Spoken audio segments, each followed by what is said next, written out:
ادھوری محفل تھی. انشاءاللہ اس کے بعد یہ یا تو آئے گا نہیں یا آئے گا تو انشاءاللہ ایسا نہیں ہوگا جس طرح سے ہوا ہے. اور انشاءاللہ میں ابھی اس کو بلاؤں گا نا تو یہ آئے گا نہیں, تو یہ دوبارہ نہیں آئے گا. اس کو پتہ چل گیا ہے کہ اصل کہانی ہے کیا. پھر انشاءاللہ ہم بیٹھیں گے, اس پر بات چیت کریں گے اور آپ سے بحث ہوگی. میں اس کے لیے تیار ہوں, اگرچہ میں مناظرے نہیں کرتا, لیکن چونکہ اب یہ ایک چیز میں مجھے ڈال دیا انہوں نے اور امیج بہت خراب کیا جا رہا ہے علماء کا, تو میں پھر انشاءاللہ اس جو ہے نا یہ ایک بیان ریکارڈ کروا رہا ہوں کہ آپ ان کو میرے ساتھ بحث کروائیں اور یہ اپنا دعویٰ لکھ کے دیں. انشاءاللہ اس کے بعد ہم ایک چیز ریٹن فارم میں آئی نہیں ہے اور آپ جناب اس پہ قرآن و سنت سے دلائل دینا شروع کر دیں. زبردستی میں مدعی بنا رہے ہیں, میں مدعی بننے کو بھی تیار ہوں, دوبارہ مدعی بننے کو تیار ہوں. آپ پر ثابت کر دوں گا کہ آپ کا یہ موقف غلط ہے, قرآن مجید سے بھی, احادیث سے بھی, اور آپ کی کتب فقہ سے بھی. چلیے میں دوسری کتب فقہ کو بھی نہیں لاؤں گا, اصول فقہ احناف کی کتابوں سے لاؤں گا, فقہ احناف کی اصولیوں کی کتابوں سے یہ ثابت کروں گا کہ تقلید اللہ اور اس کے رسول صلی اللہ علیہ وسلم نے ہم پر واجب نہیں کی, ہمیں اس کا مکلف نہیں ٹھہرایا.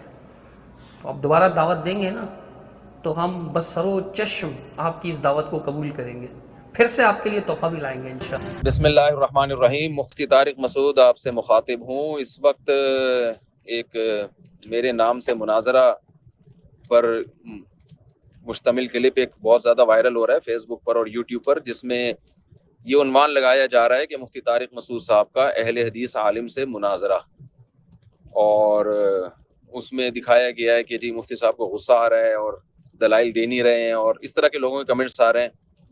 تو اس کے بارے میں وضاحتی بیان بہت ضروری سمجھتا ہوں.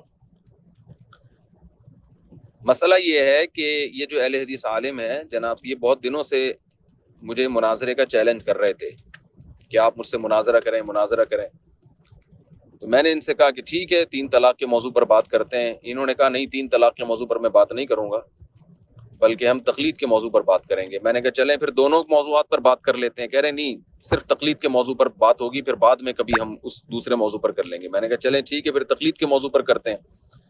تو میں نے ان سے کہا کہ آپ مجھے ذرا لکھ کے دے دیں کہ آپ کی نظر میں تقلید کا مفہوم کیا ہے. یعنی مناظرے سے پہلے یہ ذرا واضح ہونا چاہیے نا کہ تقلید کی ڈیفینیشن آپ کی نظر میں کیا ہے اور اس کا شرعی حکم کیا ہے. شرعی حکم کا مطلب یہ کہ تقلید حلال ہے, حرام ہے, ناجائز ہے یا جائز ہے, یا اس کی کیا قسمیں ہیں کہ کون سی قسم جائز ہے کون سی قسم ناجائز ہے. تو یہ پوری بات جب آپ کی سامنے آ جائے گی منقع ہو کے, صاف ستھری ہو کے, تو پھر انشاءاللہ میں اپنا دعویٰ لکھوں گا اور پھر ہم اس دعوے سے ہٹیں گے نہیں, پھر ہماری ڈیبیٹ ہوگی. تو انہوں نے مجھے تقلید کی تعریف لکھ کے دی کہ تقلید کہتے ہیں قرآن و سنت کے خلاف کسی کی اتباع کرنا, اور یہ حکم لکھ کے دیا کہ یہ حرام ہے. تو میں نے کہا قرآن و سنت کے خلاف کسی کی اتباع کرنا تو ہم بھی حرام کہتے ہیں, تو یہ تو اس میں تو ہمارے دعوے میں تضاد ہی نہیں ہے. تو ہم بحث کس بات پہ کریں گے؟ قرآن و سنت کے خلاف تو کسی کو بھی فالو کرنا جائز نہیں ہے. تو یہ اس طرح ہماری واٹس ایپ پہ بات چل رہی تھی. تو پھر میں نے ان کو بلا لیا. میں نے کہا ایسا کریں آپ ایک ملاقات کر لیں, بیٹھ جاتے ہیں, اور اپنے ساتھ افراد بھی لے آئیں آپ, اور وہ آپ جو میرے ساتھ بیٹھیں گے اس میں ہم کوئی مناظرہ نہیں کریں گے, بلکہ ہم یہ طے کریں گے کہ تقلید کے بارے میں آپ کا دعویٰ ہے کیا.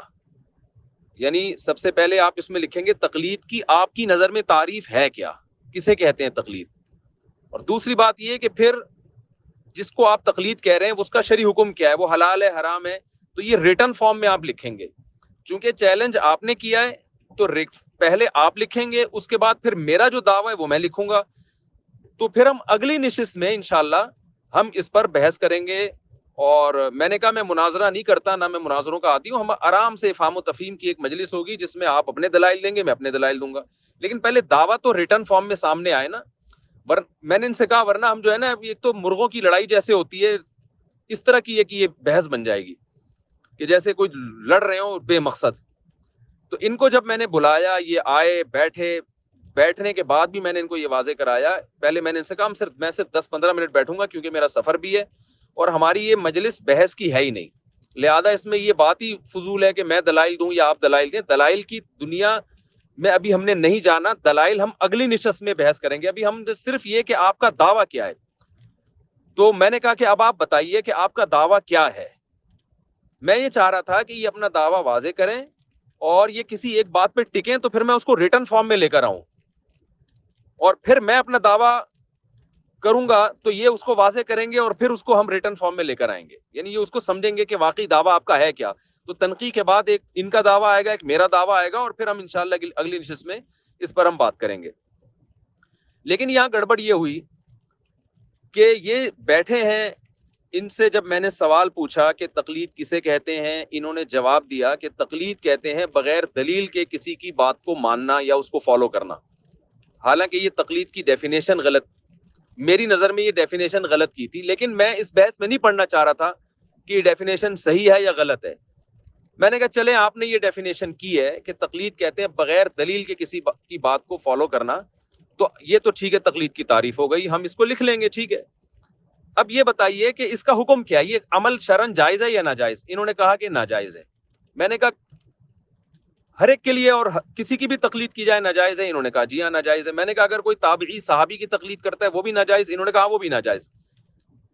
تو میرا مقصد ان کو نیچا دکھانا نہیں تھا, میں صرف ان کے دعوے کو سمجھنے کے لیے میں نے ان سے سوال پوچھا کہ یہ تو حدیث کی کتابوں میں بہت سے ایسے تابعی ہیں جنہوں نے صحابی سے مسئلہ پوچھا, صحابی نے بغیر دلیل کے جواب دیا, تابعی نے بھی دلیل ان سے نہیں پوچھی اور اس پر عمل کر لیا. جبکہ آپ کہہ رہے ہیں کہ یہ حرام ہے, تو کیا یہ تابعی نے صحابی سے جو مسئلہ پوچھا اور محض اعتماد کی بنیاد پہ, اور صحابی نے جواب بھی دے دیا اور صحابی نے دلیل بھی پیش نہیں کی, تو کیا یہ ناجائز عمل ہوا؟ میرا مقصد ان کو نیچا دکھانا نہیں تھا, میرا مقصد نہ یہ تھا کہ میں مناظرہ کر رہا ہوں, میرا مقصد تھا کہ میں چاہتا ہوں کہ آپ کی نظر میں کیا یہ عمل بھی تقلید ہے یا نہیں. تو یا تو آپ یہ بتائیں کہ یہ تقلید نہیں ہے, تو پھر ہم تقلید کی ڈیفینیشن کو چینج کریں گے, یا آپ یہ بتائیں کہ واقعی یہ بھی تقلید ہے, تو پھر میں یہ سوال کروں گا پھر آپ اس کو حرام کیوں کہہ رہے ہیں, تو صحابی نے بھی کیا ہے, تاکہ میرے سامنے بات آئے کہ آپ کہنا کیا چاہ رہے ہیں, آپ کا دعویٰ کیا ہے. تو میرا اس پورے پروسیس میں مقصد نہ ان کو رسوا کرنا, نہ ذلیل کرنا, نہ ان کو ہرانا, نہ خود جیتنا نہ خود ہارنا, نہ ان کو جتانا نہ ان کو ہرانا, اس لیے کہ جیت اور ہار تو جب بحث شروع ہوگی پھر ہوگی نا. ابھی یعنی اس کو میں یوں مثال دیتا ہوں کہ ایک میچ شروع ہوا ہی نہیں ہے اور آپ اس میں جیت اور ہار کے فیصلے کرنا شروع کر دو, اس میں مقابلہ کرنا شروع کر دو, یہ تو بے وقوفی کی بات ہے. تو میرا مقصد ان سے صرف اور صرف یہ تھا کہ آپ تقلید کی تعریف اور تقلید کا حکم بیان کریں, ریٹن فارم میں لے کر آئیں. جب آپ کریں گے تو میں بھی ریٹن فارم میں لے کر آؤں گا, پھر انشاءاللہ اگلی نشست ہوگی تو میرا ارادہ تھا میں بھی کتابیں لے کے بیٹھوں گا, یہ بھی کتابیں لے کر آئیں گے, اور پھر ہم دلائل دیں گے قرآن سے بھی حدیث سے بھی, کیونکہ ابھی تو یہ نہ بحث ہو رہی ہے نہ مناظرہ ہو رہا ہے. لیکن محترم نے یا تو جان کر خیانت کی ہے یا ان سے غلطی ہوئی ہے. سب سے پہلی بات یہ کہ انہوں نے اس بحث کو مناظرے کا نام سے اپلوڈ کیا ہے یوٹیوب پہ اور فیس بک پہ کہ یہ مناظرہ ہوا ہے, حالانکہ یہ مناظرہ نہیں تھا. یہ معاہدے کی خلاف ورزی ہے کہ ایک بحث جس میں مناظرہ, بحث ہماری شروع ہی نہیں ہو رہی. بحث کے لیے ہم یہ طے ہوا تھا کہ آئندہ کے لیے کوئی ڈیٹ ہم طے کریں گے جس میں ہماری بحث ہوگی. دوسری بات یہ کہ جو لوگوں کے اس میں نیچے کمنٹس آ رہے ہیں مفتی صاحب دلائل نہیں دے رہے قرآن و سنت سے, اور محترم جو تفسیر کی کتابوں کے حوالے دے رہے ہیں مفتی صاحب ان حوالوں کی طرف بھی توجہ نہیں کر رہے. تو میں دلائل اس لیے نہیں دے رہا کہ یہ دلائل کی ابھی بحث, یہ ہمارا طے ہوا تھا کہ ابھی دلائل کی مجلس نہیں ہے, یہ ابھی یہ اس پہ ہم جائیں گے ہی نہیں کہ کس کی دلیل صحیح ہے کس کی دلیل غلط ہے, کیونکہ دلائل کی دنیا میں آنے کے لیے پھر پہلے دعویٰ طے ہوگا. جو لوگ میرے حالات سے واقف ہیں, میرا 10 سال پہلے ایک اہل حدیث عالم سے ایک بحث طے ہوئی تھی 3 طلاق کے موضوع پر. تو میں نے ان سے کہا تھا کہ ڈیٹ طے کریں, اور ان سے دعویٰ ان کا لکھوایا, میں نے بھی اپنا دعویٰ لکھا. یہ دعویٰ جب ہمارا منعقد ہوا تو پھر میں نے انہوں نے بھی مجھے ڈیٹ دی, میں نے بھی, ہم دونوں نے ڈسکس کیا کہ فلاں تاریخ کو ہماری بحث ہوگی. اس کے لیے میں نے 40-42 کتابیں جمع کی, ان کتابوں کے حوالے میں نے پیپر پہ لکھے, اور 40-42 کتابوں کے حوالوں کے ساتھ پوری تیاری کے ساتھ میں پہنچا, اور میں نے ان کو کال کیا کہ میں آ رہا ہوں, آپ بھی تشریف لے آئیں اور اپنے ساتھ افراد بھی لے کر آئیں, تو ہماری 3 طلاق کے موضوع پر ڈیبیٹ ہوگی, بحث ہوگی کہ 3 طلاقیں ایک ہوتی ہیں کہ 3 ہوتی ہیں. مگر وہ محترم عالم تشریف نہیں لائے, کوئی عذر ہوگا یا کیا وجہ ہوگی, یا ان کو کہیں سفر پہ ہوگا, مجھے نہیں معلوم اس بارے میں, لیکن وہ نہیں آئے. یہ میں اس لیے بتا رہا ہوں کہ جب میں کسی سے کسی علمی موضوع پر بحث کے لیے آمادہ ہوتا ہوں تو میرا اسٹائل یہ ہوتا ہے, جس اسٹائل میں مسجد میں بیٹھا ہوا ہوں وہ اسٹائل بتا رہا ہے کہ میں یہاں بحث کرنے کے لیے نہیں بیٹھا, مناظرہ کرنے کے لیے نہیں بیٹھا. میں نے تو ان کو ایک بلایا تھا کہ گپ شپ کے ماحول میں آؤ یار, مل بیٹھ کے ذرا طے کر لیتے ہیں کہ آپ کا دعویٰ ہے کیا, اور میں نے کہا فہم و تفہیم ہوگا, اس میں ہم طے کریں گے آپ کا دعویٰ ہے کیا, پھر نشست بعد میں ہم بحث کریں گے, مناظرہ کہہ لیں آپ اس کو یا بحث کہہ لیں وہ بعد میں ہوگی. تو لیکن یہ کہ لوگ اس کو چونکہ مناظرہ سمجھ رہے ہیں، انہوں نے چونکہ اس کو اپلوڈ کیا مناظرے کے عنوان سے، لوگ سمجھ رہے ہیں کہ مناظرہ ہے، تو ظاہر ہے مناظرے میں تو دلائل دیے جاتے ہیں، کتابیں پیش کی جاتی ہیں، اور لوگ دیکھ رہے ہیں کہ مفتی طارق مسعود صاحب نہ تو دلائل دے رہے ہیں نہ کتابیں پیش کر رہے ہیں، اس پہ لوگوں کے نیگیٹو کمنٹس آ رہے ہیں کہ دیکھو مفتی صاحب وہ تو آگے قرآن کی آیتیں پڑھ رہا ہے اور مفتی صاحب دلائل نہیں دے رہے، تو بھائی آپ کیوں قرآن کی آیتیں پڑھ رہے ہو؟ پہلے آپ یہ تو بتاؤ تقلید کسے کہتے ہیں؟ تو محترم نے جو بتائی تقلید کی تعریف وہ یہ بتائی کہ بغیر دلیل کے کسی کی اتباع کرنا، یہ ریکارڈ ہے اسی میں آپ سن سکتے ہیں، بغیر دلیل کے کسی کی اتباع کرنا۔ میں نے کہا اچھا یہ کام حرام ہے حلال ہے؟ انہوں نے کہا حرام ہے۔ میں نے کہا کوئی بھی کسی کی تقلید کرے حرام ہے؟ انہوں نے کہا حرام ہے۔ میں نے کہا پھر تابعی صحابی کی تقلید کرے وہ بھی حرام؟ اب یہ چپ ہو گئے۔ اب یہ بات کو انہوں نے گھمانا شروع کیا، قرآن کی آیتیں پیش کر رہے ہیں، قرآن کہہ رہا ہے کہ جس چیز کا علم نہیں ہے اس کو فالو مت کرو، اور تفسیر رازی میں بھی یہ لکھا ہے، تفسیر ابن کثیر میں بھی لکھا ہے۔ ظاہر ہے میرا اس موقع پہ غصہ آنا ایک نیچرل تھا کہ میرا سفر بھی ہے، میں تھکا ہوا ہوں، اور میں نے آپ کو ٹائم دیا، اس کام کے لیے میں نے ٹائم نہیں دیا تھا آپ کو، میں نے تو صرف دعویٰ لکھنے کے لیے، اور آپ نے میرا اتنا ٹائم برباد کر دیا، تو میرا غصہ آنا بالکل ایک نیچرل تھا۔ اور اس میں بھی انہوں نے یہ گڑبڑ کی کہ اس کو لائیو چلا دیا، حالانکہ میں نے ان کو ریکارڈنگ کی اجازت دی تھی، لیکن انہوں نے لائیو چلا دیا اس کو۔ چلو لائیو چلانا بھی اتنا برا نہیں ہے، لیکن اس کو مناظرے کا نام آپ نے کیوں دیا؟ آپ کو تو صرف اس کو یہ نام دینا چاہیے تھا کہ مفتی صاحب کے ساتھ میری ایک میٹنگ ہوئی تھی، اور اس میٹنگ میں ہم نے یہ طے کرنا تھا کہ مناظرہ ہمارا ہوگا کس بات پر، یعنی دعویٰ کیا ہے، اس کو منقع کرنا ہے۔ تو یہ اس سلسلے میں مفتی صاحب سے میری بحث ہوئی، تو اس کو لائیو بھی انہوں نے چلایا، دوسری بات اس کو مناظرے کا انہوں نے نام بھی دیا، اور تیسری بات یہ ہوئی کہ دعویٰ یہ نہ لکھ کے دیا انہوں نے، اور جو دعوے کی جب میں نے تنقیح کرنا چاہا، دعوے کو میں نے سمجھنا چاہا کہ آپ جو یہ کہہ رہے ہیں کہ تقلید حرام ہے، تو تابعی کے بہت سارے ایسے فتاوی، صحابہ کے بہت سارے ایسے فتاوی ہیں، فتوے ہیں حدیث کی کتابوں میں، جن میں آتا ہے کہ تابعی نے صحابی سے حلال و حرام کا مسئلہ پوچھا، صحابی نے جواب دیا، صحابی نے دلیل نہیں دی، تو اور پھر بھی تابعی نے اس پر عمل کیا، تو یہ عمل اگر تقلید ہے تو اس کو آپ جائز کیوں کہتے ہیں؟ اور اگر اس کو آپ تقلید نہیں کہتے، اس بیس پہ جائز کہہ رہے ہیں کہ تقلید نہیں ہے، تو کیوں تقلید کیوں نہیں ہے؟ کیونکہ آپ تو کہہ رہے ہیں بغیر دلیل کے فالو کرنا تقلید ہے۔ تو یہ صرف سمجھنے کے لیے، ان کو نیچا دکھانے کے لیے نہیں، مگر انہوں نے اس 1.5-2 گھنٹے کی بحث میں اپنے اس دعوے کی وضاحت نہیں کی۔ تو وضاحت نہیں کی تو میں آگے دلائل کیسے شروع کرتا؟ دلائل کی دنیا تو جب آپ کا دعویٰ منقع ہوگا، واضح ہوگا، اس کے بعد شروع ہوگی نا۔ لیکن وہ پورا ایک کلپ گیا ہے اور اس سے یہ تاثر دینے کی کوشش کی گئی ہے کہ مفتی صاحب مناظرہ ہار گئے، مفتی صاحب، میں نہیں کہتا کہ انہوں نے تاثر دینے کی کوشش کی، لیکن لوگوں کو یہی میسج جا رہا ہے، لوگ یہی سمجھ رہے ہیں کہ مفتی صاحب مناظرہ ہار گئے۔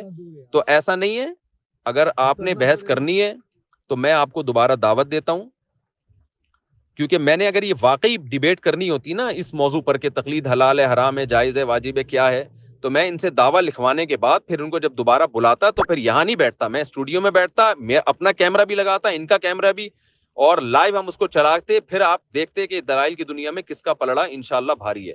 کیونکہ یہ جو عنوان قائم کیا جا رہا ہے نا مفتی طارق مسعود صاحب مناظرہ ہار گئے، یہ عنوان غلط ہے، جو لوگ عنوان قائم کر رہے ہیں، مناظرہ تھا ہی نہیں تو ہار جیت کی بات کیا ہوگی اس میں۔ اور اس سے میرا امیج خراب نہیں ہو رہا، اس سے علماء کا امیج خراب ہو رہا ہے، لوگ سمجھ رہے ہیں کہ یہ جو علماء حنفی ہیں ان کے پاس دلائل ہی نہیں ہے۔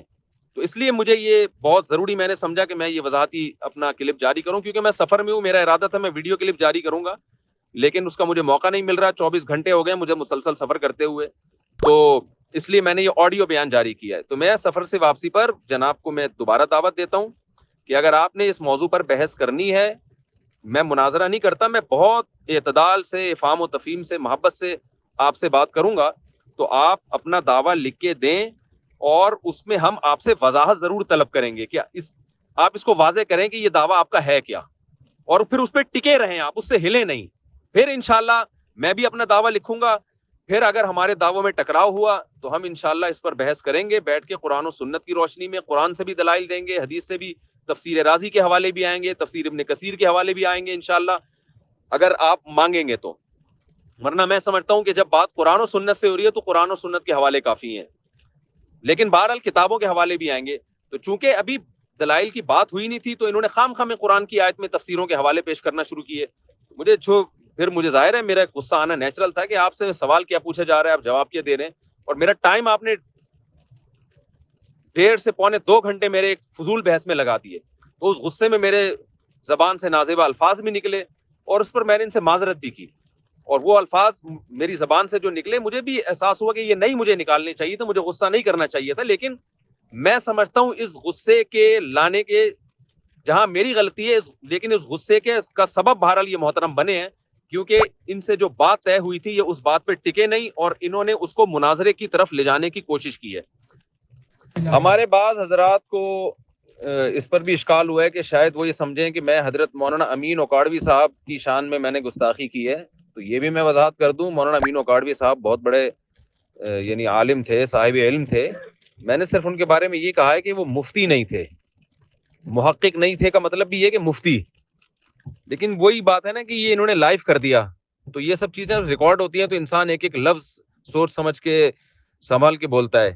تو وہ جلدی میں نے ان کو کہہ دیا کہ محقق نہیں تھے, مفتی نہیں تھے. تو لوگ سمجھ رہے ہیں کہ مفتی صاحب ان کو مانتے ہی نہیں ہیں, ان کی گستاخی کر رہے ہیں. تو ایسا نہیں ہے, مفتی نہیں تھے لیکن بہرحال ان کی ایک علمی خدمات ہیں اور ہمارے بزرگوں میں ان کا شمار ہوتا ہے, ہمارے اکابر میں ان کا شمار ہوتا ہے. میں اپنے بڑوں کی اکابر کی گستاخی کا کبھی سوچ بھی نہیں سکتا. لیکن بات یہی ہے کہ ایک چیز ریکارڈ ہوتی ہے, وہ سنی جاتی ہے, اس میں دیکھا جاتا ہے کہ کون سے الفاظ جذبات میں نکلے ہیں, کون سے الفاظ ایسے ہیں کہ جن میں بات ٹھیک ہے لیکن الفاظ نامناسب ہیں. تو یہ جو ہے وہ یہ بھی ایک میں سمجھتا ہوں کہ لائیو جانے کی وجہ سے غلط فہمی ہوئی ہے. مولانا امین اوکاڑوی صاحب کا تہہ دل سے میں اکرام کرتا ہوں, اللہ تعالیٰ ان کی مغفرت فرمائے, یعنی احترام کرتا ہوں, اللہ تعالیٰ ان کی مغفرت فرمائے, ان کے درجات کو بلند فرمائے. اچھا, ایک اور بات بھی چلتے چلتے یہ بتانا ضروری ہے کہ اس بحث کے دوران جو بھی بات ہو رہی تھی اس کے دوران کسی صاحب نے یہ بھی کہا تھا, مولانا عبد الواحد قریشی صاحب ہیں, کوئی مناظر ہیں, تو ان کے حوالے سے یہ کہا تھا کہ انہوں نے مجھے کہا ہے کہ جو اہل حدیث رفع الیدین کرتے ہیں تو ان کی نماز نہیں ہوتی. تو مولانا عبد الواحد قریشی صاحب سے میرا فون پہ رابطہ ہوا, انہوں نے اس کی سختی سے نفی کی ہے. انہوں نے کہا یہ صاحب 100% غلط بیانی سے کام لے رہے ہیں, تو اس لیے ان کی طرف سے وضاحتی بیان بھی جاری کرنا میں سمجھتا ہوں کہ ضروری ہے کہ وہ اس دعوے کے منکر ہیں. وہ کہہ رہے ہیں کہ یہ غلط اس لڑکے نے کہا ہے. میں نے قطعاً یہ بات نہیں کی ہے کہ اہل حدیث اگر رفع الیدین کریں گے تو ان کی نماز ہی نہیں ہوگی. تو اب مجھے نہیں پتا کون صحیح ہے کون غلط ہے, لیکن میرا فرض یہ بنتا تھا کہ کیونکہ ان کے اس بحث میں یہ ان کے خلاف یہ دعویٰ آیا تھا تو وہ اس دعوے کی بالکل نفی کر رہے ہیں کہ ایسا کچھ بھی میں نے نہیں کہا ہے. اور ان کا یہ کہنا ہے کہ جس نے میری طرف یہ نسبت کی ہے یہ 100% غلط نسبت کی ہے, پروپیگنڈا کیا جا رہا ہے میرے بارے میں. تو میں آخر میں دوبارہ یہ بات کرتا ہوں کہ جو یہ جو محترم اگر اس موضوع پر مجھ سے بات کرنا چاہتے ہیں تو ابھی بھی میں ان سے کہہ رہا ہوں کہ آپ اپنا دعویٰ لکھ کے دیں اور تقلید کی تعریف لکھ کے دیں اور یہ بتائیں کہ تقلید کا شرعی حکم ہے کیا. پھر میں آپ سے جو سوال پوچھوں گا آپ نے پھر اس سے ہٹنا نہیں ہے جب تک اس سوال کا جواب نہ ہو جائے. پھر انشاءاللہ ہم بیٹھ کریں گے اور آپ سے بحث ہوگی.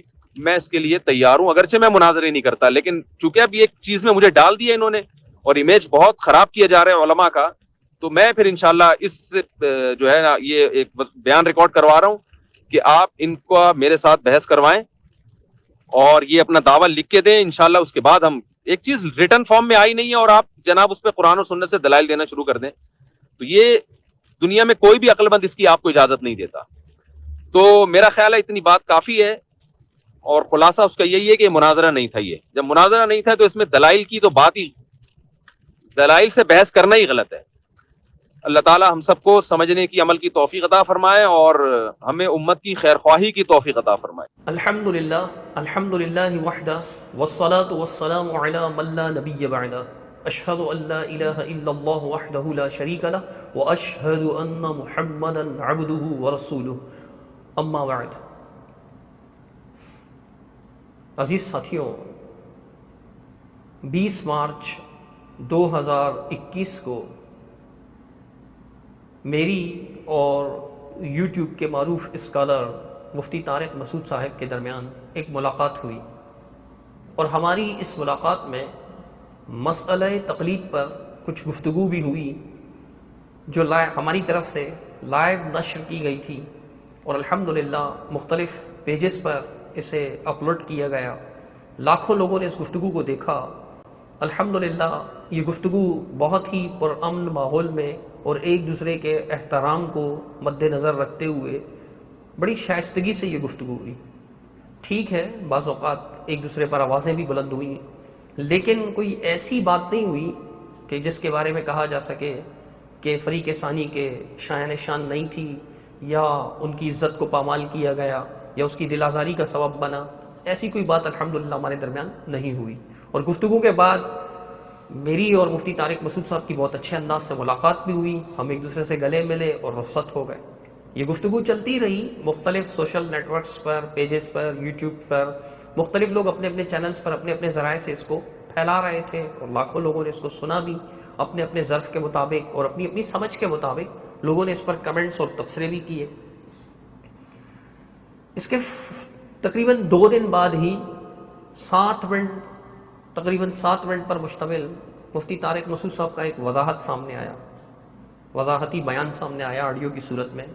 چونکہ وہ سفر پر ہیں تو اس وجہ سے ویڈیو نشر نہیں کر سکے. وہ اسے سن کر کافی افسوس ہوا کہ اس ملاقات میں جو مفتی صاحب کا رویہ تھا, جو انداز تھا نرمی والا, وہ برقرار نہیں رکھ پائے. انہوں نے بڑی شدت کا مظاہرہ کیا اور بعض سخت کلمات بھی استعمال کیے, مثلا شرارت وغیرہ کا الزام دیا. اور پھر ان کے ساتھیوں نے جو ہے وہ اس پر مزید یعنی کہ نمک چھڑکتے ہوئے یا یوں کہیے کہ اس میں مزید تیش لاتے ہوئے اس کو غیر مقلدین کی شیطانی کا عنوان دیا. اللہ تعالیٰ ایسے لوگوں کو سمجھ عطا فرمائے جو اتنی سختی کا مظاہرہ کرتے ہیں.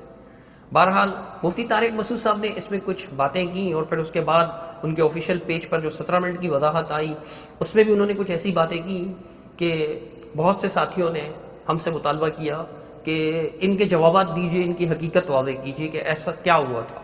سب سے پہلے میں یہ عرض کر دوں کہ یہ گفتگو, یہ جو ہماری طرف بات منسوب کی گئی بعض ساتھیوں کی طرف سے کہ جی انہوں نے چیلنج کیا تھا, تو الحمدللہ ہماری طرف سے کوئی چیلنج نہیں ہوا تھا, نہ مفتی طارق مسعود صاحب کی طرف سے کوئی چیلنج سامنے آیا تھا.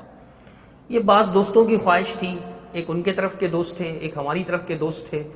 انہوں نے ہی یہ طے کیا تھا آپس میں, ان کی خواہش تھی کہ میری اور مفتی طارق مسعود صاحب کی ایک ملاقات ہو جس میں ہم اختلافی مسئلے پر گفتگو کریں. اب ہمارے ساتھی کا اصرار تھا کہ تقلید کے مسئلے پر گفتگو ہو اور مفتی طارق مسعود صاحب کا اصرار تھا کہ مسئلہ طلاق ثلاث پر گفتگو ہو. بالآخر طے پایا کہ دونوں ہی مسئلے پر گفتگو ہوگی. پہلے تقلید پر 4 گھنٹے گفتگو کر لیں گے, دونوں طرف کے دلائل بھی دیے جائیں گے اور دلائل کو سمجھنے کی کوشش کی جائے گی. اس کے بعد 4 گھنٹے مسئلہ طلاق ثلاث پر گفتگو ہوگی. لیکن مفتی طارق مسعود صاحب نے اپنے وضاحتی بیان میں فرمایا کہ ان کی طرف کا ایک بندہ تھا, ان کا ایک عام ساتھی, میں ان کا نام بھی بتایا دیتا ہوں, ہمارے بہت اچھے دوست ہیں, محترم اکرم صاحب, نیو کراچی میں ہی رہتے ہیں. تو ان کی طرف یہ بات منسوخ کی کہ جی انہوں نے محلے میں ایک شور برپا کر رکھا تھا اور لوگوں کو کہتے پھر رہے تھے کہ مفتی طارق مسعود صاحب جو ہے نا وہ ان سے مناظرہ نہیں کر سکتے, ہمارے مناظر کے سامنے نہیں بیٹھ سکتے, یہ نہیں کر سکتے, وہ نہیں کر سکتے. محلے میں انہوں نے کسی قسم کا شور بھی نہیں کیا تھا اور ایسی کوئی بات بھی نہیں ہوئی تھی. ہاں دونوں طرف سے اس طرح کی باتیں ہوئیں فہیم صاحب اور اکرم صاحب کے درمیان, وہ ان کے پرسنل میں ہی تھیں جو کچھ بھی بولا. بعض باتیں اس طرح کی جو ہے وہ فہیم صاحب کی طرف سے بھی ہوئیں اور بعض باتیں اکرم صاحب کی طرف سے بھی ہوئیں, لیکن محلے میں کوئی شور نہیں ہوا تھا. اور اس کی جو ہے تردید تو خود فہیم صاحب نے بھی کر دی اور واضح الفاظ میں کہا کہ مفتی صاحب کی یہ الفاظ غلط ہے. سب سے اہم بات یہ ہے کہ مفتی صاحب نے جو ہم پر شرارت کا الزام لگایا, مفتی صاحب کی گفتگو کو سن کر ہم پر یہ واضح ہوا, یہ ہمیں یہ تاثر ملتا ہے کہ 2 باتوں کی وجہ سے مفتی صاحب نے اسے شرارت کا نام دیا. ایک بات تو ان میں سے یہ ہے کہ جی اسے مناظرے کا نام کیوں دیا گیا, اور دوسری بات یہ ہے کہ اسے لائیو کیوں نشر کیا گیا. میں دونوں ہی باتوں کی وضاحت کر دیتا ہوں مختصر طور پر کہ جہاں تک تعلق ہے اس بات کو مناظرہ کا عنوان دینے پر, تو دیکھیے جب گفتگو شروع ہوئی تو میں تو بالکل مفتی طارق مسعود صاحب کے سامنے بیٹھا ہوا تھا اور ہماری طرف سے 2 لوگ موبائل پر ریکارڈنگ کر رہے تھے, ایک لائیو چلا رہے تھے اور دوسرے صرف ریکارڈنگ کر رہے تھے. اب عام طور پر ایسا ہوتا ہے کہ 2 مخالف فریق کے لوگ بیٹھتے ہیں, ان کے درمیان جو گفتگو ہوتی ہے اسے مناظرہ کا نام دیا جاتا ہے. اور عام میں یہ اتنا مشہور ہے یہ کہ کئی مثالیں دی جا سکتی ہیں, یہ بہت معروف بات ہے. تو انہوں نے لائیو نشر کرنے والے نے اس کو مناظرہ کے عنوان دے دیا کہ مفتی طارق مسعود اور صدیق رضا کے درمیان ایک مناظرہ, تو مسئلہ تقلید پر شاید اس طرح کا کچھ عنوان دیا. میں نے نہیں کہا تھا ان سے کہ آپ اس کو مناظرہ کا عنوان دیں, میں نے نہیں کہا تھا. میں تو مفتی طارق مسعود کے سامنے بیٹھا ہوا تھا, ان کے سامنے میری بات چل رہی تھی ان سے اور ادھر ریکارڈنگ شروع ہو چکی تھی. اور آپ دیکھ سکتے ہیں, ہم ویڈیو کلپس کی صورت میں دکھا بھی سکتے ہیں کہ دونوں ہی کیمرہ مین جو ہیں وہ مجھ سے دور بیٹھے ہوئے تھے, فاصلے پر بیٹھے ہوئے تھے. اب مناظرہ کا عنوان دینا کوئی اتنا بڑا ایشو نہیں ہے کہ جسے شرارت کا نام دیا جا سکے. دیکھیں آپ مفتی طارق مسعود صاحب کے بیانات جو بھی سنتے رہتے ہیں وہ دیکھیں گے کہ مفتی صاحب اکثر و بیشتر اپنے مناظروں کا تذکرہ کرتے رہتے ہیں. یہ فلاں سے مناظرہ ہوا، فلاں سے مناظرہ ہوا، فلاں سے مناظرہ ہوا. اب مفتی صاحب کا کہنا ہے کہ جی یہ کوئی باقاعدہ مناظرہ تو نہیں تھا، دعویٰ نہیں تھا، یہ نہیں تھا، وہ نہیں تھا، شرائط نہیں تھے، وہ تو سب کچھ طے ہوتا ہے اور کتابیں لے کر بیٹھتے ہیں. اگر ایسا ہی ہے تو آپ اپنے مناظروں کے جتنے قصے سناتے ہیں کیا آپ ان کا کوئی دستاویزی ثبوت پیش کر سکتے ہیں کہ وہ سارے کے سارے دعویٰ، جواب دعویٰ، شرائط، اصول و ضوابط طے کرنے کے بعد آپ نے وہ مناظرے کیے ہیں؟ ایسا تو نہیں ہے. بلکہ میں آپ کو آپ ہی کی ایک تقریر کے چند جملے سنا دیتا ہوں.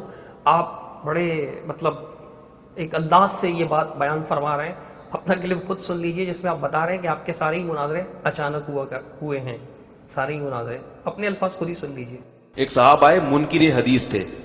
یہ اللہ کا بڑا فضل ہے، میرے جتنے مناظرے ہوئے ہیں نا آج تک بغیر تیاری کے ہی ہوئے ہیں. اب دیکھ لیجئے ایک طرف مفتی صاحب یہ بات کہہ رہے ہیں اور جس بات کو وہ مناظرہ کہہ رہے ہیں اس میں بھی کوئی مطلب جب سارے ہی مناظرے ایسے اچانک ہوئے مفتی صاحب کے تو ان کو مفتی صاحب مناظرہ کے نام سے اپنے آفیشیل پیج پر اپلوڈ بھی کرتے ہیں، فلاں کے ساتھ مناظرہ، فلاں کے ساتھ مناظرہ. تو اس کو مناظرہ قرار دینا کوئی اتنا بڑا ایشو تو نہیں تھا کہ جسے جو ہے وہ شرارت یا شیطانی کا نام دیا جاتا. اللہ سبحانہ و تعالیٰ ہی نرمی کی توفیق عطا فرمائے. میں ایک اور بات عرض کرنا چاہوں گا کہ مفتی طارق مسعود صاحب نے بھی یہ قصہ سنایا، اسی طرح کئی اکابر علماء دیوبند بھی یہ قصہ سنا چکے ہیں. معروف قصہ ہے، بڑا مشہور ہے، اگرچہ جھوٹا ہے، من گڑت ہے. سند کے اعتبار سے اس میں کذاب راوی موجود ہیں، سخت ضعیف اور اخلاق سے گرے ہوئے راوی موجود ہیں. انشاءاللہ کسی موقع پر میں اس کی تفصیل بھی عرض کروں گا. فی الحال صرف اتنا بتا رہا ہوں کہ یہ گفتگو قصے کے مطابق گفتگو امام ابو حنیفہ رحمہ اللہ اور امام اوزاعی رحمہ اللہ کے درمیان رفع الیدین کے مسئلے پر ہوئی تھی. رفع الیدین کے مسئلے پر یہ گفتگو ہوئی تھی. اسے مناظرہ کے نام سے پیش کرتے ہیں سارے علماء کرام، بڑے بڑے علماء کرام احناف کے، کہ جی امام اوزاعی اور امام ابو حنیفہ رحمۃ اللہ علیہ کے درمیان یہ مناظرہ ہوا. حالانکہ یہ قطعاً ایک تو یہ قصہ ہی جھوٹا ہے، دوسرا اس میں بھی یہ ثابت نہیں کیا جا سکتا کہ امام حنیفہ رحمۃ اللہ علیہ نے پہلے دعویٰ لکھا، یا چونکہ مثبت ہیں رفع الیدین کے امام اوزاعی تو امام اوزاعی نے پہلے دعویٰ لکھا، پھر امام ابو حنیفہ رحمہ اللہ نے جو ہے جواب دعویٰ لکھا، پھر اس کے بعد اصول و ضوابط و شرائط طے ہوئے، پھر امام حنیفہ اور اوزاعی کے درمیان رحمہم اللہ ان کے درمیان یہ مناظرہ ہوا. ایسا کچھ نہیں ہے لیکن سبھی اس کو مناظرہ کہتے ہیں. تو کیا یہ دھوکہ ہے، خیانت ہے یا شرارت ہے اسے مناظرہ قرار دینا؟ اگر نہیں ہے اور یقیناً نہیں ہے، مفتی صاحب یہ جسارت بھی نہیں کریں گے کہ اس کو دھوکہ، شرارت یا جو ہے وہ فتنہ یا خیانت کا نام دیں، تو پھر اس مناظرے کو جو ہے وہ خیانت یا شیطانی قرار دینا اور شرارت قرار دینا کیسے درست ہو سکتا ہے؟ میں مانتا ہوں کہ ہمارے درمیان جو ہوا وہ گفتگو تھی، مکالمہ تھا، اور میں وہاں آپ کے سامنے بول بھی رہا تھا. بجائے یہ کہ آپ ٹائٹل دینے والے کو اہمیت دیتے، آپ میری اور اپنی بات کو اہمیت دیتے. میں بھی آپ سے کہہ رہا تھا کہ یہ مناظرہ تو نہیں ہے، گفتگو ہو رہی ہے ہمارے درمیان، اور آپ بھی کہہ رہے تھے، لیکن آپ نے اتنی سختی اختیار فرمائی. اگر یہ شرارت ہے تو پھر وہ جو امام اوزاعی اور امام حنیفہ رحمۃ اللہ علیہ کی گفتگو کو، وہ جو ثابت بھی نہیں ہے، آپ لوگ مناظرہ قرار دیتے تو اس کو بھی شرارت قرار دیتے. مطلب پھر کیا آپ یہ جسارت کریں گے کہ صاف لفظوں میں کہیں گے جی ہمارے اکابر کی شرارت ہے؟ اگر نہیں تو پھر اس کو شرارت کہنا چھوڑ دیجئے. دوسرا مسئلہ ہے لائیو کا. تو دیکھیں جب مفتی صاحب سے ہماری بات چل رہی ہے، تین طلاق کے مسئلے پر بات ہوگی اور ویڈیو پھر لائیو چلے گی انہی کے چینل پہ، ٹھیک ہے نا، تاکہ انہی کے جن لوگوں کو یہ خراب کر رہے ہیں نا وہی لوگ سنیں. لائیو ہوگی اور آپ کے چینل پر ہوگی. مفتی صاحب کا وائس کلپ سنیے.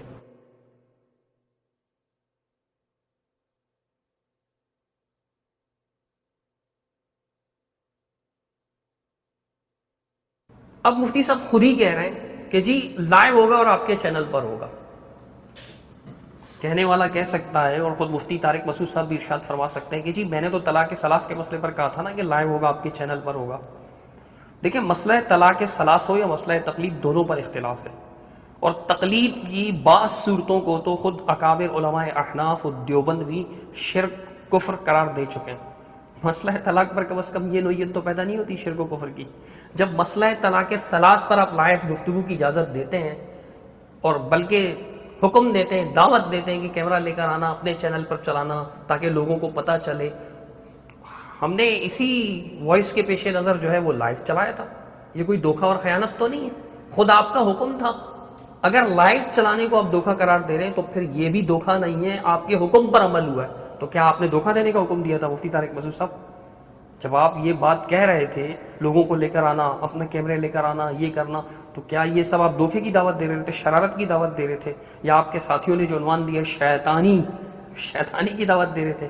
اگر نہیں تو پھر بعد میں لکیر پیٹنا اور یہ کہنا کہ جی یہ دھوکہ ہے، شرارت ہے، خیانت ہے، یا فلاں ہے اور فلاں ہے، یہ بات مناسب نہیں ہے۔ اب اس کے علاوہ جو ہے وہ مفتی صاحب نے دعوے کے حوالے سے بھی ایک بات کی کہ جی ان کی طرف سے جو دعویٰ آیا، تو مفتی صاحب کے الفاظ آپ سن لیجئے وہ کیا فرماتے ہیں۔ تو میں نے ان سے کہا کہ تقلید کے بارے میں آپ کا دعویٰ کیا ہے، آپ لکھ کے بھیجیں۔ تو وہ جو دعویٰ لکھ کے بھیجتے اس میں سقم تھا۔ وہ بعض دفعہ دعویٰ ایسا ہوتا کہ ہمارا دعویٰ اور ان کے دعوے میں کوئی فرق ہی نہیں ہوتا۔ مفتی صاحب اس میں یہ ارشاد فرما رہے ہیں کہ جی بعض اوقات ایسا دعویٰ ہوتا کہ ہمارے اور ان کے دعوے میں کوئی اختلاف ہی نہیں رہتا۔ میں عرض کر دوں، اسکینز بھی ساتھ لگوا دوں گا، پہلی بار اکرم بھائی نے اپنی سمجھ کے مطابق دعویٰ لکھا تھا، اس میں بھی کوئی ایسی بات نہیں لکھی جو ان کے اور ہمارے درمیان متفقہ ہو تقلید کے مسئلے پر۔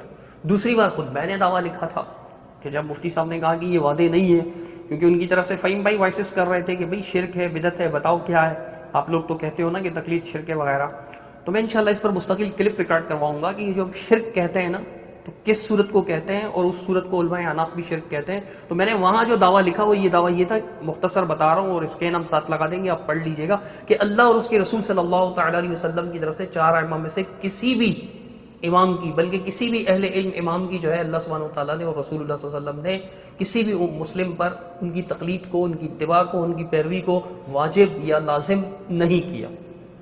اگر مفتی صاحب کا بھی یہی دعویٰ ہے، کیونکہ وہ تو کہہ چکے ہیں نا کہ عقائد میں وہ غیر مقلد ہیں، اقرار کر رہے تھے، بعد میں وہ مجھے غیر مقلد کہہ کر تانا دے رہے ہیں، مجھے تو بڑی حیرت ہوئی کہ جب آپ خود بھی عقائد جیسے اہم مسئلے پر غیر مقلد ہیں، اصول میں، اصول دین میں آپ غیر مقلد ہیں، قرآن و سنت کے نصوص ماننے کے مسائل میں آپ غیر مقلد ہیں، حدیث کے نصوص سے ثابت مسائل کو ماننے میں آپ غیر مقلد ہیں، رہ جاتا ہے صرف اجتہادی مسئلہ۔ تو اگر ہمارے اور آپ کے دعوے میں اتفاق ہی تھا، جیسا کہ آپ تاثر دے رہے ہیں، 2 ہی بار دعوے آئے تھے، اگر کوئی تیسرا دعویٰ آیا تو مفتی صاحب جو ہے وہ ثبوت پیش کریں، اسکرین شاٹ کے ذریعے ثبوت پیش کریں مفتی صاحب۔ اگر اس میں آپ کا اور ہمارا اتفاق ہے تو پھر میں یہی عرض کروں گا کہ مفتی صاحب اس بات سے مت ڈریں کہ لوگ آپ کو غیر مقلد کہیں گے، اس بات سے مت گھبرائیں کہ لوگ آپ کو غیر مقلد کہیں گے، کھل کر سامنے آئیں اور اعلان کریں کہ جی میرا بھی یہی موقف ہے جو اہل حدیث کا موقف ہے تقلید کے بارے میں۔ اگر آپ اس دعوے سے اتفاق کرتے ہیں، دعویٰ میں آپ کے سامنے پیش کر چکا ہوں کہ میں کہہ رہا ہوں کہ یہ تقلید اللہ اور اس کے رسول صلی اللہ علیہ وسلم کی طرف سے ہم پر لازم نہیں کی گئی، واجب نہیں کی گئی، اور یہ تقلید بدعت ہے چونکہ قرآن و سنت سے ثابت نہیں ہے۔ جیسے مفتی صاحب فرض نماز کے بعد دعاؤں کو کہ کسی ایک بھی حدیث میں اس کا حکم نہیں ہے، مفتی صاحب کے ساتھ جو ہماری گفتگو ہو رہی تھی اس میں مفتی صاحب نے یہی کہا کہ کسی ایک ضعیف حدیث میں بھی نہیں ہے، اس لیے بدعت ہے۔ تو تقلید کا حکم بھی تو کسی ایک ضعیف حدیث میں بھی نہیں ہے، تو بدعت ہی ہوئی۔ ہمارے ساتھ آپ کا اتفاق ہے، اگر یعنی آپ کہہ رہے ہیں کہ جی ایسا دعویٰ آتا کہ اتفاق ہوتا، اگر اتفاق ہی تھا تو پھر ہمارے اور آپ کے درمیان تو یہ بحث بھی نہیں ہونی چاہیے جو ہو گئی تھی۔ باقی مفتی صاحب نے پھنسنے پھنسانے والی باتیں بھی کی، میں اس طرف نہیں جاؤں گا۔ اگر مفتی صاحب آپ نے ایسا ہی پھنسا دیا تھا تو باقاعدہ جو ہے وہ آپ کاپی رائٹ کلیم کر کر کے اسٹرائک کیوں لگوا رہے تھے ہماری ویڈیوز پر؟ آپ کے آفیشیل پیج سے یہ ہوا ہے۔ اگر کسی اور نے کیا ہوتا نا تو ہم شکایت بھی نہیں کرتے آپ سے۔ ایک طرف تو آپ کا دعویٰ ہے کہ آپ نے مجھے پھنسا دیا تھا اور بری طرح پھنسا دیا تھا، میں تو نکل ہی نہیں پا رہا تھا۔ ماشاءاللہ داد دوں گا میں آپ کیسے پھنسانے کو، پھنسا بھی دیا تھا حضرت آپ نے، اور پھر آپ کے آفیشیل پیج سے جو ہے کاپی رائٹ اور ناجائز ناحق کاپی رائٹ کلیم کیا ہے آپ نے، بالکل ناجائز۔ آپ اسے شرارت کا نام بھی دے سکتے ہیں، آپ اسے دھوکہ اور خیانت کا نام بھی دے سکتے ہیں، آپ اسے چیٹ اور فراڈ کا نام بھی دے سکتے ہیں، اور اگر آپ کے ساتھ یہ ہوتا آپ یہی سب کچھ کرتے۔ ہم ایسا نہیں کریں گے مفتی طارق مسعود صاحب، لیکن آپ نے جو کیا وہ ناحق ضرور تھا، کیونکہ میری اور آپ کی گفتگو سے واضح ہے، بالکل ابتدائی گفتگو میں آپ سے کہہ رہا تھا کہ حضرت آپ اپنا کیمرہ بھی منگوا لیجیے تاکہ بعد میں ہم پر ایڈیٹنگ کا الزام نہ لگے۔ عام طور پر ایسا ہوتا ہے، ایڈیٹنگ کا الزام لگتا ہے۔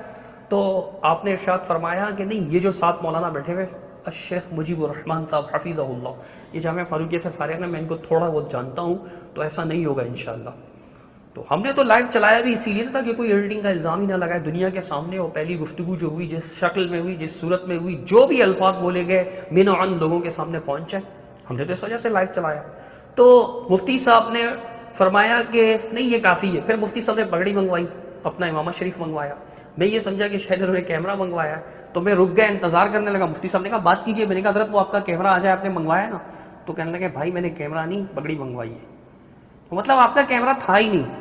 اس طرف بھی میرے دوست ریکارڈ کر رہے تھے, اس طرف جو لائیو ہو رہا تھا وہ بھی میرے ہی دوست کی طرف سے ہو رہا تھا, ہمارے ہی ساتھی تھے وہ لائیو کر رہے ہیں اور ریکارڈ بھی وہی کر رہے ہیں. آپ ریکارڈ ہی نہیں کر رہے, جو چیز آپ کی ہے ہی نہیں اس پہ آپ نے کاپی رائٹ مارا صرف تھوڑی دیر کے لیے. مفتی طارق مسعود شارٹ کلپس, اس میں آپ نے یہ ہماری گفتگو لگائی اور مناظرہ کے ہی عنوان سے لگائی. اگر مناظرہ کا عنوان دینا شرارت ہے تو یہ شرارت آپ کے پیج سے ہوئی ہے, یہ شرارت پھر آپ کے پیج سے بھی ہوئی ہے. تو لائیو آپ نے تھوڑی دیر کے لیے چلایا اور اس کے بعد کاپی رائٹ مار کر سب بڑے بڑے پیجوں سے وہ گفتگو آپ نے بند کروا دی, اور اس کے بعد جناب والا آپ جو ہے وہ شرارت کا الزام ہم پر لگاتے ہیں. حالانکہ آپ کا کاپی رائٹ کلیم کرنا ناحق تھا. جب وہ ویڈیو آپ نے بنائی نہیں, آپ کہیں گے کہ میری ویڈیو اس میں شامل تھی. تو دیکھیں جو مکالمہ کی گفتگو ہوتی ہے, یہ دو لوگ آپس میں اختلافی گفتگو کر رہے ہیں اور دونوں کی اجازت کے مطابق ریکارڈنگ ہو رہی ہو. بغیر اجازت ہم نے نہیں کی تھی, اجازت آپ نے دی تھی, وہ تو ویڈیو میں موجود ریکارڈ کر لیں آپ نے کہا تھا. اور لائیو کا تو آپ پہلے ہی چیلنج کر چکے تھے, دعویٰ کر چکے تھے, بلکہ آپ نے خود حکم دیا تھا کہ لائیو ہوگا, دنیا کو پتہ چلے. تو اسی حکم کے پیش نظر ہم لائیو کر رہے تھے, ہم نے کوئی زیادتی نہیں کی آپ کے ساتھ. تب دونوں کی گفتگو تھی تو دونوں کا برابر کا حق ہے, اور اس اعتبار سے صرف ہمارا حق ہے کہ ہم نے ریکارڈ کیا تھا, آپ نے نہیں. تو پھر جو آپ نے اسکرین شاٹ میں لگا دیتا ہوں, آپ کے آفیشیل پیج سے جو ہے ہمارے چھوٹے سے پیج پر یہ بات آئی کہ جی یہ جو آپ ویڈیو لگا رہے ہیں یہ کاپی رائٹ اس پر آ گیا, لہٰذا اس لیے اس کو روک دیا گیا, ہٹوائیے آپ نے. یہ آپ بتائیے کہ یہ خیانت ہے یا نہیں, یہ دھوکہ ہے یا نہیں, یہ چیٹ ہے یا نہیں, یہ فراڈ ہے یا نہیں, یہ فریب ہے یا نہیں, آپ خود بتائیں, مجھے انصاف سے بتائیں. اپنے مفتی ہونے کا یعنی منصب افتاء کا دھیان رکھتے ہوئے, خیال رکھتے ہوئے, عدل و انصاف کے تمام تقاضوں کو مد نظر رکھتے ہوئے مفتی طارق مسعود صاحب آپ جواب دیجیے گا اس بات کہ یہ کیا ہے, یعنی جو آپ نے حرکت کی, کاپی رائٹ کلیم آپ نے کس حق کے تحت کیا. آپ کے آفیشیل پیج سے ہوا, گویا آپ کی مرضی سے ہوا. اگر آپ کے آفیشیل پیج سے نہیں ہوا ہوتا تو میں آپ کو اس سلسلے میں اپنا مخاطب نہ بناتا. اب آخری بات سنیے گا میری. مفتی صاحب نے اپنا خیال ظاہر فرمایا, میں اس کو خیال ہی کہوں گا, اور مفتی صاحب کے بقول گورنمنٹ نے خیالات پر کوئی پابندی نہیں لگائی, ان پر وہ آزاد ہیں, اس پر جو چاہے خیال کر سکتے ہیں. مفتی صاحب فرماتے ہیں, آپ سن لیجئے انہی کے میٹھے انداز میں. تو یہ ادھوری محفل تھی. انشاءاللہ اس کے بعد یہ یا تو آئے گا نہیں, یا آئے گا تو انشاءاللہ ایسا نہیں ہوگا جس طرح سے ہوا ہے. اور انشاءاللہ میں ابھی اس کو بلاؤں گا نا تو یہ آئے گا نہیں, تو یہ دوبارہ نہیں آئے گا. اس کو پتہ چل گیا ہے کہ اصل کہانی ہے کیا. مفتی طارق صاحب یہاں پر یہ خیال ظاہر فرما رہے ہیں کہ جی میں دوبارہ اس کو بلاؤں گا تو یہ آئے گا نہیں, بڑی تکرار کے ساتھ. مفتی صاحب آپ نے ایسا کیوں سمجھ لیا کہ میں دوبارہ نہیں آؤں گا؟ چلیے اگر میں نہیں آؤں گا تو آپ میرا پیچھا کرتے ہوئے آپ تو آ سکتے ہیں نا میرے پاس, آپ کے پیر تو نہیں باندھ سکتا میں کہ آپ بھی نہ آئیں. لیکن یہ آپ کا محض خیال ہے. ہاں البتہ اتنا ضرور عرض کروں گا کہ مسلک اہل حدیث کا موقف جو ہے الحمدللہ روز روشن کی طرح واضح ہے, اور مسلک اہل حدیث کی حقانیت کا بوجھ صرف مجھ فقیر کے ناتواں کندھوں پر نہیں ہے. الحمدللہ میرے جیسے ہزاروں ملیں گے انشاءاللہ جو اس موقف کو حق ثابت کر سکتے ہیں. میں مر بھی گیا نا مفتی صاحب اگر, تو آپ کے پاس ہمارے علماء کرام آئیں گے اور انشاءاللہ آپ پر واضح کر دیں گے, بالکل روز روشن کی طرح واضح کر دیں گے کہ یہ جو تقلید کا آپ نے موقف اپنا رکھا ہے کہ 4 اماموں میں سے کسی ایک امام کی تقلید ہر شخص پر واجب کر دی گئی ہے, فرض کر دی گئی ہے, لازم کر دی گئی ہے. جو بھی حکم آپ بیان کریں, اس کا استحباب کا ہی کیوں نہ ہو, اباحت ہی کا کیوں نہ ہو, جو بھی حکم, لیکن یاد رکھیے گا اپنے اکابر کے فتاوا کو اور تقلید پر لکھی گئی ان کی کتابوں کو سامنے رکھتے ہوئے موقف بیان کیجیے گا. کوئی جدید موقف پیش مت کیجیے گا, وہ موقف کا ابطال آپ پر دلائل کی روشنی میں ثابت کر دیں گے. اصولاً تو مدعی آپ ہیں اس مسئلے پر, لیکن پتہ نہیں کیوں آپ کا مطالعہ تقلید پر بہت زیادہ ہے, لیکن پھر بھی آپ اس بات تک نہیں پہنچ سکے کہ امر زائد کے اس معاملے میں آپ قائل ہیں. مدعی آپ ہیں اور آپ زبردستی میں مدعی بنا رہے ہیں. میں مدعی بننے کو بھی تیار ہوں, دوبارہ مدعی بننے کو تیار ہوں. آپ پر ثابت کر دوں گا کہ آپ کا یہ موقف غلط ہے, قرآن مجید سے بھی, احادیث سے بھی, اور آپ کی کتب فقہ سے بھی. چلیے میں دوسری کتب فقہ کو بھی نہیں لاؤں گا, اصول فقہ احناف کی کتابوں سے لاؤں گا, فقہ احناف کی اصولیوں کی کتابوں سے یہ ثابت کروں گا کہ تقلید اللہ اور اس کے رسول صلی اللہ علیہ وسلم نے ہم پر واجب نہیں کی, ہمیں اس کا مکلف نہیں ٹھہرایا. تو آپ دوبارہ دعوت دیں گے نا تو ہم بسر و چشم آپ کی اس دعوت کو قبول کریں گے. پھر سے آپ کے لیے تحفہ بھی لائیں گے انشاءاللہ, تحفہ بھی دیں گے آپ کو. اور اگر آپ کہیں گے نا تو آپ کی جگہ پر آپ کی دعوت بھی ارینج کریں گے انشاءاللہ. کھانا پینا بھی ہماری طرف سے ہوگا, چائے پانی بھی ہماری طرف سے ہوگی انشاءاللہ.